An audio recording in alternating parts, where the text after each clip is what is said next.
ma chaîne Manesse et Passion. J'espère que tout le monde va bien. Donc aujourd'hui, je vais vous présenter des nouveaux feutres que j'ai achetés sur Amazon. Donc, ce sont les feutres Brunzel. Donc, il y a 72 feutres. Ce sont des feutres à base d'eau, donc ils ne sont pas censés transpercer. Et c'est des feutres que j'ai achetés 50 €. Donc, si cette boîte vous intéresse, je mettrai le lien en barre d'infos. Donc par contre, je ne sais pas si vous voyez l'état de la boîte. Hein. Je l'ai reçue comme ça. Regardez-moi ça. Voilà. C'est tout cabossé. Et encore, je l'ai redressé un peu. Hein. C'était pire que ça. Donc on va ouvrir la boîte. Donc voilà, je suis vraiment pas contente. Hein. Donc vous avez un premier rack. Donc je vais vous faire voir comment se compose le feutre. Vous voyez, le feutre, il est un petit peu hexagonal. Il n'est pas rond en fait. Et ça fait un peu comme les crayons de couleur de Action. C'est pas rond. Vous voyez, là, puis là, c'est fin et puis ça part plus large. Donc là, vous avez une pointe brush. Et de l'autre côté, vous avez la pointe fineliner. Donc par contre, bah voilà, vous voyez, il n'y a pas de numéro de couleur et ils ne sont pas numérotés. Donc ça sera à vous de le faire. Donc vous avez ce racle là, donc là vous avez les jaunes, les rouges et les roses. Par contre les racks sont de très bonne qualité. Ça quand on les enlève, c'est pas souvent que ça m'arrive, mais là franchement les racks sont de très très bonne qualité. Donc là vous avez les verts et les violets et les bleus. Et là le dernier rack là en dessous. Là vous avez encore des verts, des marrons et des gris. Donc moi je vais les numéroter, hein, je vais faire des petites étiquettes. Et je vais faire le nuancier et je reviens après vous faire voir ça. Donc voici le nuancier des Brunzel. Donc moi j'ai suivi l'ordre des crayons. Donc vous voyez, ce que je peux vous dire c'est déjà le nuancier est bien fait. Hein, à part ce gris là que moi je l'aurais mis avec les gris là-bas. Mais sinon l'ordre des couleurs est bien respecté. Donc encore une fois ils nous ont mis, vous voyez, deux fluos. Donc il y a un jaune et un vert là. Donc moi, ça me fait deux couleurs en moins, hein, parce que c'est des feutres que je n'utilise pas. Donc c'est embêtant, ils nous mettent toujours des fluos. Hein. Donc après, au niveau des couleurs, je pense que, à mon avis, juste avec cette boîte-là, vous n'aurez pas assez pour faire les coloriages mystères. Ça, c'est sûr et certain. Hein. Ça, c'est une boîte qu'on prend pour compléter notre gamme. Hein. Donc faut pas prendre ces feutres-là pour première gamme, si vous n'avez pas d'autres feutres, quoi. Donc après le noir là-bas, là, je trouve qu'il fait pas très noir. Il est pas très intense.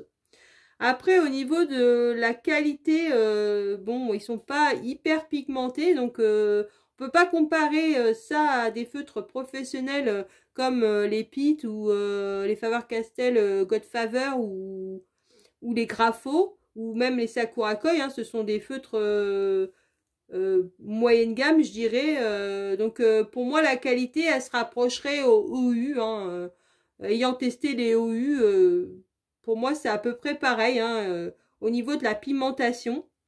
Donc après au niveau de la gamme des couleurs, donc moi je trouve qu'il y a quand même quelques couleurs par là et au niveau des bleus là qui sont un peu similaires.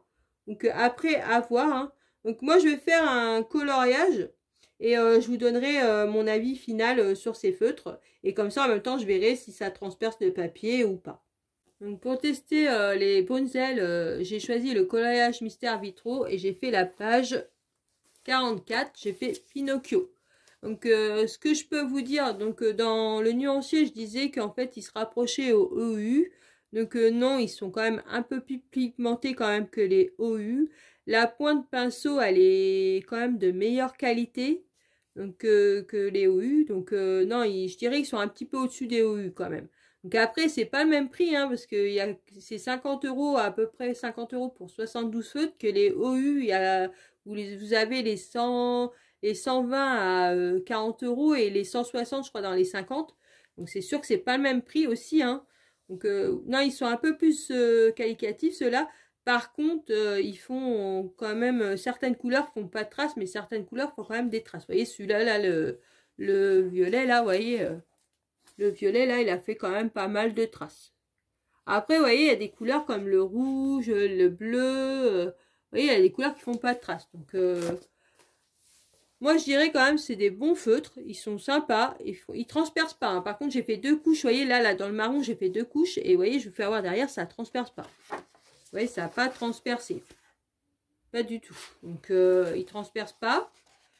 Ils sont quand même pigmentés. Après, moi, je vous dis, j'ai colorié un petit peu comme ça, quoi. Je me suis pas vraiment appliquée. Mais je pense que faut faire attention. Certaines couleurs font plus de traces que d'autres. Mais le rendu, vous voyez, est plutôt sympa. Ils sont quand même bien pigmentés quand même, hein. Après, c'est sûr qu'on peut pas comparer ça à des tombeaux ou, je vous dis, à des feutres professionnels, hein. C'est pas comparable, hein, non plus, hein. Mais franchement, je trouve qu'ils se défendent bien. Moi, je trouve que c'est une belle surprise, hein, sur ces feutres. Je m'attendais pas à une qualité comme ça. Donc après, à voir sur le temps. Mais franchement, la pointe, pinceau, elle est très agréable. Et en même temps, au bout, c'est très fin. Donc on peut faire des grands aplats comme des petits détails, hein. Franchement, je pense qu'il n'y a même pas besoin de la pointe Fineliner. Donc ça, c'est un gros point positif. Donc après, point négatif, il n'y a que 72 couleurs. Donc je pense pas, ouais, ce que je vous disais, hein, il y a certaines couleurs. Moi, j'ai choisi ce coloriage-là, mais je veux dire que j'ai un peu galéré pour trouver un coloriage, pour faire tout au bronzel. Parce que dans certains coloriages, bah, j'avais pas la teinte. Vous voyez ce que je vous disais, hein, on ne trouve pas toutes les teintes dans le nuancier. Mais quand même, moi je trouve que c'est des bons feutres, ils sont très agréables. Et je pense que bah voilà, comme tout feutre, faut apprendre à bien s'en servir, hein, parce que tous les feutres n'ont pas la même façon de s'en servir. Donc c'est sûr que je les ai pas prises en main, donc je viens de les avoir. Donc je pense qu'après, à force, je ferai moins de traces. Mais franchement, ils sont très bien. Donc je vous dis, voilà, la pigmentation, c'est pas la même que des feutres professionnels, mais je trouve que déjà, c'est un petit peu au-dessus des OU. Donc voilà, j'espère que ma vidéo vous plaira. Et si je vous dis, si ces feutres vous intéressent, vous les aurez en barre d'infos. Sur ce, je vous laisse en vous souhaitant une bonne journée ou une bonne soirée selon l'heure que vous regardez ma vidéo. Surtout, prenez bien soin de vous et je vous dis à une prochaine vidéo. Bisous!